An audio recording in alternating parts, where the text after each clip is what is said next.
kind of can't believe that I'm about to say this. All right, lay it on me.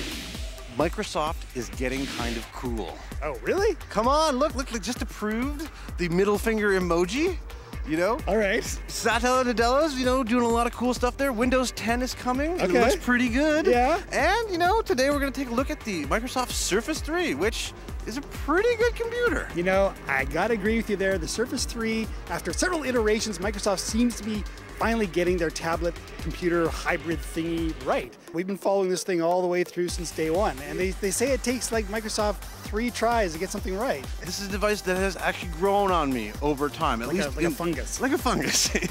At least, you know, in sort of the previous generations. Now, the Surface 3, I like what they're kind of doing here. First off, they've killed the RT version of it. Yeah. That was sort of the a terrible gimped, idea. mobile, dumb. So this is a full laptop. But they're trying to lower the price point here so that more people can get in. And actually, I hear sales of these are doing fairly well. Yeah. So, I mean, I think the big thing here is the portability is fantastic. I think the keyboard is really cool and light. I think as a tablet, That's the thing, man. See, I'm not really sold on the whole idea of a 2-in-1 tablet PC to begin with. Like, I use my iPad for a lot of stuff I would use my PC for. I've got a Bluetooth keyboard. I don't necessarily need my computer to be a tablet. But I gotta say, I mean, even just if you look at the Surface basically as a laptop replacement, which it is. It is. It does everything I want to do. You're not gonna be like editing video or playing high-end games on this thing. It's got like an Intel Atom processors.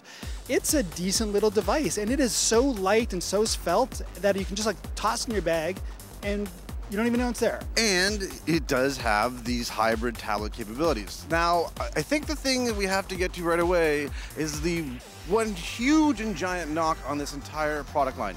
Yes, it starts at $639.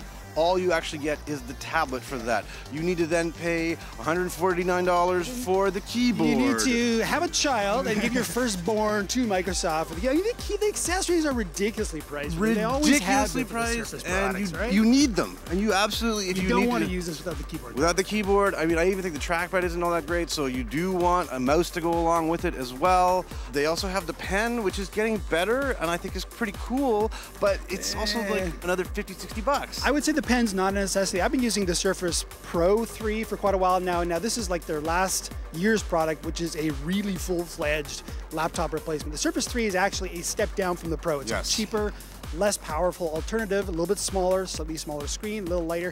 Putting them side by side, I don't really need to do a lot of power computing on my thing, and I find this is ideal for traveling. It's ideal for most stuff. I do find the inputting with this stuff a little bit confusing because you go, you know, whenever I'm stuck, I just immediately find the desktop or obviously just use the touchscreen. Yeah, I mean, that's kind of Windows 8's problem. Microsoft has never really gotten a handle on how you're combining a touchscreen and a computer experience together.